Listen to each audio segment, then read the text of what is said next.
All right, welcome back to the deep dive. You guys have been sending in some pretty interesting stuff lately, some big changes happening over at the Department of Defense. Definitely some major shifts. So we're going to do a deep dive today into, well, one of the things that's been in the news quite a bit, this new Joint Requirements and Programming Board. The JRPB. JRPB, yeah. Yeah. And this is, coming out of Section 204 of the Forged Act.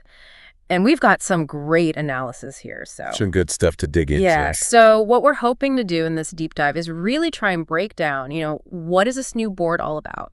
Why now? What were some of the driving forces behind its creation? And what kind of impact could it have on, the DoD as a whole? But also, for our listeners who are trying to make sense of defense strategy and where the resources are going. Absolutely, yeah. This is kind of, it's not something that just kind of came out of nowhere. Right. This has been kind of a long time coming. This is definitely part of a longer-term trend that's been going on to the DoD for decades now. Mm-hmm. Really going back to the Goldwater-Nichols Act of 1986. 1986. Yeah. That was really a watershed moment for the DoD. Yeah. The way it was structured, the way that the military services were supposed to work together. Trying to, get jointness, right. Exactly. Real focus on joint operations, improving joint operations, and that really created the Joint Requirements Oversight Council, the JROC. Yeah. So this is kind of, in a way, the JRPB is kind of the next evolution in this sort of long-term push for, a more cohesive and efficient defense apparatus. So let's talk about the JRPB then. What is it at its core? What's its main mission? What's it supposed to do? Really, at its core, the JRPB is supposed to make the process of identifying military needs, what the warfighters actually need on the ground, and then the process of figuring out how to pay for those needs and actually get those capabilities into their hands. It's supposed to make that entire process much more streamlined and more integrated. So really connecting the needs with the resources. Right, exactly. Yeah, making sure that they align much more closely and efficiently with, budgetary realities and the pathways for, actually getting those resources. Okay, so who are the key players here? It's not just one office, right? Right. It's not just one office. It's really two key figures. It's co-chaired by the Director of Cost Assessment and Program Evaluation, or KPE, as it's known in the Pentagon. KPE? And the Chairman of the Joint Requirements Oversight Council, or JROC. JROC. So this dual leadership is actually really significant because it means that the people who are thinking about, cost effectiveness and financial feasibility. Right, bean counters, right? Yeah, the bean counters. They're now at the same table as the people who are focused on articulating those military requirements. Yeah. And traditionally, KPE, which kind of serves as that financial gatekeepers within the DoD, they're evaluating program feasibility. And then you had JROC, which was primarily focused on validating those military needs, right? They would sort of operate somewhat independently. Independently. So it was like the military saying, we need this really cool new tech, and then KP's like, well, we don't have the money for that. Exactly. Or we don't think that's a good idea. And there wasn't necessarily that, tight feedback loop to resolve those differences early on. So we've talked about kind of what it is and who the main players are. Let's dig a little bit into why now? What were some of the, inefficiencies, the challenges that really led to this creation of the JRPB at this moment in time? Well, one of the big drivers here is, just this recognition that there were inefficiencies in the way things were being done. And there have been some very specific reports that have pointed this out. So you've got the Government Accountability Office, GEO. Yeah. And then also you've got, the Congressional Research Service. You can find their stuff at crsreports.congress.gov. crsreports.congress.gov. Exactly. Right. And they've both highlighted that, JROC in particular, it had a very, very broad mandate. Yeah. It was responsible for looking at a huge range of potential requirements. QGE. And so that created a lot of potential for delays or for, requirements that were identified by JROC, but didn't necessarily align well with, what TP thought was fiscally responsible. Right. So that created some real problems in terms of actually getting those capabilities developed and fielded. Yeah. And I think, if you read some of these reports, it's not just those official reports. You've got, the Defense Science Board. DLSB. And then, various kind of historical reviews that you can find on defense.gov, right? Yeah. They've all pointed to this issue of kind of fragmented oversight, right? Like different parts of the DoD were kind of working in their own silos when it came to, what do we need and how do we get it? Exactly. And I think, for listeners who are, really paying attention to this new board, which was formally kind of codified in Section 204 of Senator Wicker's bill, S.5618. Yeah. back in December of 2024, this was kind of an attempt to really address this, this long-standing issue. Yeah. But it built on, like you said, years of internal discussions, right? Absolutely. And even some of the ideas. You can see some of the innovative ideas being explored on, platforms like innovation.defense.gov. Yeah. So they've been thinking about this for a while. So the problems have been identified. Now, what are the intended, benefits? What are the things that they're hoping to achieve by establishing this JRPB? Well, there are really 5 kind of key desired effects that analysts are focused on. So first and foremost, it's about centralization. Bringing those JROC and KPE functions closer together under this one roof. Yeah. And really the idea is that, reduce redundancy, try to accelerate the entire process of developing new military capabilities. Yeah, streamlining. Streamlining, exactly. Speeding things up. Yep. Always a good thing. Always a good thing. Especially in a large organization. Especially in the Pentagon. So what's the second benefit? So the second one is really about enhancing that decision-making efficiency. And, how the board's actually going to work is that it's going to operate on a majority vote system. Majority vote, okay. So for its recommendations. Interesting. So the expectation is that this will, lead to quicker approvals. Less gridlock. Less gridlock, less bureaucratic maneuvering, less of that sort of back and forth. Right, fewer committees. Fewer committees, exactly. So what's number 3? So number 3 is really about integrating different perspectives from the start. So within the JRPB, there are going to be these functional committees. Committees, okay. And these committees are going to include representation from combatant commands. So, the folks that are actually, using the equipment and the tactics and, on the ground. On the ground, yeah. But also, you're going to have representation from the acquisition executives.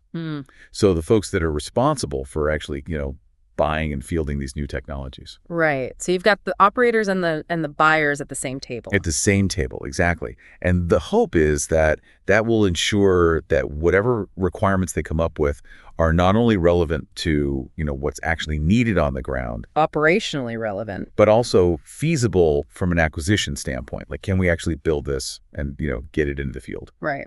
So they're not asking for a unicorn. Exactly. Okay. So number 4. So number 4. This one's really important, especially in this, age of tightening budgets. And that's really about ensuring a stronger alignment between the requirements that they're identifying and the resources that are available to actually meet those requirements. Right. Because money's not infinite. Exactly. Money's not infinite.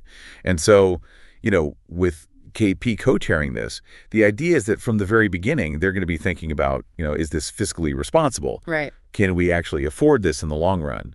And that should help to, prevent situations where, they're asking for things that they simply can't pay for. Right, right. So it's really grounding things in reality, right? The financial reality. Absolutely. Okay, so what about number 5? So number 5 is about having kind of a unified point of contact with senior DoD leadership. Okay. So rather than, various different entities all going to, the Secretary of Defense or, other senior leaders and potentially, presenting conflicting priorities. So one voice. One voice. One unified voice. One unified voice. That's the idea. Mm-hmm. And presenting, a more cohesive strategic overview of, this is what we need and this is why. Makes sense. So it sounds like there's a lot of, potential benefits here. But as we all know, things don't always work out the way they're planned. Of course. So what are some of the potential maybe downsides or negative impacts that have been identified, with this new structure? Well, that's where we have to, think critically and think about, what could go wrong. And there are some concerns, right? And one of the big ones is centered around this majority voting system. While it's intended to speed things up, right, there's always a risk that, minority viewpoints, right, which could be highlighting some very, very critical needs that they might get overlooked or marginalized. So just because something's popular doesn't necessarily mean it's the best solution for every scenario. Exactly. Huh? You could have a situation where the most popular idea kind of wins out. Right. But it's not necessarily the best idea for, addressing a very specific, maybe niche requirement. Right, right. So what's another potential pitfall? So the second one is really about, the committee structure itself. While, it sounds good to have all these different committees from, different areas all coming together, it could get quite complex. Right. And if you have, difficulties in getting quorum for these committees, or if just, coordinating across all these different functional areas proves to be really difficult, it could end up slowing things down rather than speeding things up. Right. So it's like it's bureaucracy evolving, not dissolving. Yeah, exactly. Okay. Okay. So another concern is the potential reduction in JROC's traditional autonomy. Okay. Right. So JROC has historically been a very important kind of independent voice Right. when it comes to overseeing and validating these requirements. And some people are worried that by kind of subsuming it under the JRPB and integrating it so closely with KPE, that it might lose some of that independent oversight function. So like a checks and balances kind of thing. Exactly. Yeah. Exactly. And so, there's a worry that maybe there could be some blind spots created Right. where things don't get scrutinized as carefully as they might have in the past. Yeah. So what about number 4? So number 4 is the reliance on the co-chairs, right? The two big guys. The two big guys, the KP director and the JROC chairman. Mm-hmm. And, if they disagree or if there's just, scheduling conflicts, whatever, that could create a bottleneck. A bottleneck. And it could really stall the entire process. Right. So a lot depends on those two individuals working well together. Absolutely. The JRPB's effectiveness is going to hinge a lot on their ability to, collaborate effectively. Okay, so last one, what's number 5? So number 5 is just that, the human element. The human element. Any big organizational change like this, Right. you're going to have some resistance. Right. Right. You're going to have people who are used to doing things a certain way. Right. They're comfortable with the old processes. Mm. And so this is going to require, people to learn new roles. They're going to have to learn new processes. And there's going to be kind of this adjustment period. Right. Where, things might not move as quickly as people would like. Okay. So it sounds like, some pretty serious potential hurdles to clear. Yeah. Now, I know that the DoD has been thinking about these potential negatives, right? Right. And they've got some, strategies in mind to try and address them. Exactly. So what are some of the key ways they're planning to try and mitigate these risks? Well, so first of all, to address that concern about minority viewpoints being overlooked, Right. what they're planning to do is to allow dissenting opinions to be escalated directly to the Secretary of Defense. Okay. So if, there's a vote within one of these committees, Right. and somebody feels really strongly that, the majority got it wrong, they can basically appeal that decision. So there's a safety valve? There's a safety valve. Okay, that's good. What about the committee structure? What about that risk that it might become too complex and slow things down? So for that one, what they're planning to do is to really set very strict timelines for decision making. Okay. So, committees are going to have to, stick to a schedule. Yeah. And they're also going to have to implement these rules for proxy voting. Proxy voting. Interesting. Yeah. So, if you can't make a meeting, Right. you can designate someone to vote on your behalf. Makes sense. Okay, so what about JROC? What about that potential for a loss of their kind of traditional oversight role? Right. So for that one, the idea is that they're going to implement the JRPB in phases. Okay. So that suggests that JROC will probably keep a lot of its core responsibilities until the JRPB is fully operational and they've kind of proven that it works. So it's not just like an overnight, complete transformation. Exactly. It's more of a gradual transition. Gradual transition. So how about those co-chairs? What about that risk of a bottleneck at the top? So to try and mitigate that, they're going to be focusing on training those co-chairs. Right. Specifically in conflict resolution technique. Conflict resolution. Yeah. So the idea is to give them the skills that they need to, work through disagreements constructively. Right. And to prevent, that leadership friction from becoming a major problem. So like, good communication, collaboration, all that good stuff. Exactly. Okay. So lastly, what about the human element? How are they going to address that kind of inevitable resistance to change? So for that one, they're going to be launching a really comprehensive change management program. Okay. So that's going to involve a lot of communication, really explaining to people, why are we doing this? What are the benefits? What's in it for them, right? What's in it for you, exactly. And then also a lot of training. To make sure that people understand the new processes, the new roles, and then also just providing ongoing support to staff, as they kind of make this transition. So really trying to, hold their hands a little bit and make it as smooth a process as possible. So within the DoD, who are the people who are going to feel this the most? Well, several key groups are going to see pretty significant impacts. So obviously the JROC chairman and the KP director, Right. they're going to have a huge shift in their roles, moving into these co-chair positions. Right. It's going to require them to think differently about their jobs, be much more collaborative in their leadership style, take a broader perspective, So that's going to be a big adjustment for them. And then, you've got all of the current JROC members and KP staff. Right.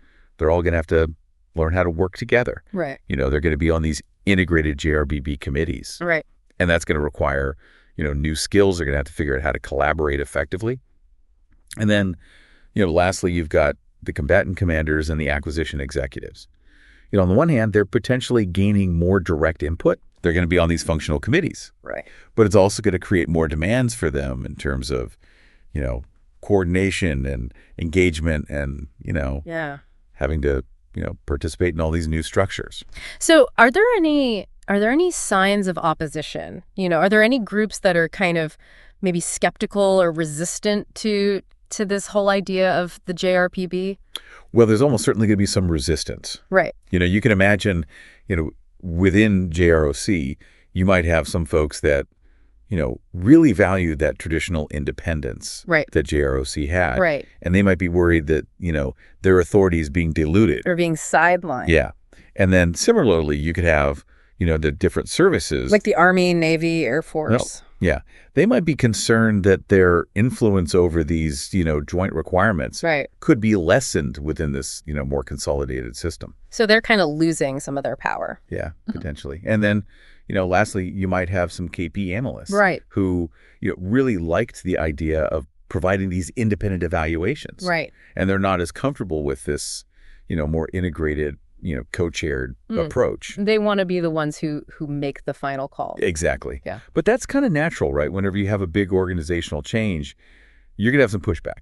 Absolutely. So, this is not just rearranging some boxes on an org chart, right? No. Like this is going to require some actual resources to make this thing work. Exactly. So what kind of resources are they going to need? Well, so first and foremost, they're going to need dedicated funding for JRPB staff, yeah. To kind of manage the board's operations, provide administrative support, all that good stuff. And then they're also going to need to invest in training for all of the committee members. Right. Because these folks are going to have to learn about the new processes, the collaborative techniques, really understand, what are the goals here? What are we trying to achieve? And then they'll probably need some additional personnel as well to support, the executive committee, the various functional committees, to make sure that they can operate efficiently. Yeah, it takes people, right? It takes people to make this stuff work. Absolutely. So how are they going to know if this is actually working? Right. How are they going to measure the success of the JRPB? Well, they've got some specific metrics that they're going to be tracking. So one of the key ones is, reducing the time that it takes to move from, identifying a military requirement to actually having a funded program in place to address that requirement. Okay. And they're hoping to make that process, 25% faster. Wow. That's ambitious. It is ambitious. Mm-hmm. And then another one is going to be looking at the approval rates of the recommendations that are coming out of the JRPB. So they want to see, 80% or higher approval rates, which would suggest that, the decision-making process is working more efficiently. It's not getting bogged down. Exactly. And then lastly, they're going to be looking at, how satisfied are the combatant commands right. with the capabilities that are being developed? Are they actually getting what they need? Right. And they're going to be assessing that on an annual basis through various feedback mechanisms. Yeah, so actually getting feedback from the end users. Exactly. Right? Okay, so before we wrap up here, I'm just curious. Were there any other ideas on the table? Was this the only option? It wasn't the only option. There were definitely other approaches that were considered. Like what? So one idea was to try to enhance the collaboration that already existed between JROC and CAPE, but without necessarily creating this whole new board structure. So just make them work together better. Exactly. Just kind of smooth out the rough edges. And then another idea that was explored was really leveraging technology more extensively. Okay. So using some kind of digital platform to really connect that requirements process with the programming and budgeting processes. So like a more tech-savvy approach. Yeah, exactly. And, you can actually find some of those ideas, being discussed on platforms like innovation.defense.gov. Okay. So they're thinking about how technology can help to make this whole thing, more efficient. Absolutely. So as we're kind of, wrapping up here, what would you say is the main takeaway here, the significance of establishing this Joint Requirements and Programming Board? Well, I think, at the end of the day, this really represents a pretty big shift in how the DoD is thinking about, managing that entire life cycle of developing its future military capabilities. Right. And it's really driven by, this need for greater efficiency, trying to reduce those bureaucratic hurdles and just making sure that there's a much tighter alignment between, what the military needs right. and the resources that are available to meet those needs. Yeah. And so there's a lot of potential for, positive change. Absolutely. Hopefully things will move faster. Right. Resources will be allocated more effectively. But, like we talked about, there are those potential challenges, the resistance to change, just the complexity of implementing a new structure like this. And, we've talked about the importance of that leadership. Right. At the top. So, whether or not this actually succeeds is going to depend on how well the DoD kind of anticipates and manages those potential downsides. Absolutely. And all those mitigation strategies that we talked about, the training, the phased implementation, making sure that dissenting voices are heard, all of those things are going to be critically important. Absolutely. So this has been a really, really interesting deep dive into the JRPB. Yeah, definitely a lot to unpack there. It's a big deal, right? I mean, this has the potential to really change the way the DoD prepares for the future. And, I think for our listeners, as you're thinking about this and thinking about this history of defense reform and how difficult it is to really change these big organizations. Yeah. What do you think is going to be the biggest obstacle to making this actually work? Making the JRPB a success? Yeah, lots to ponder there. And, what might be some unintended consequences of, kind of consolidating so much power over requirements and programming in this, in this one entity? Yeah, lots of potential second and third order effects to watch for. So definitely something to keep an eye on as this new board starts to do its work. But thanks for joining us for another deep dive. Thanks for having me. And we'll see you next time.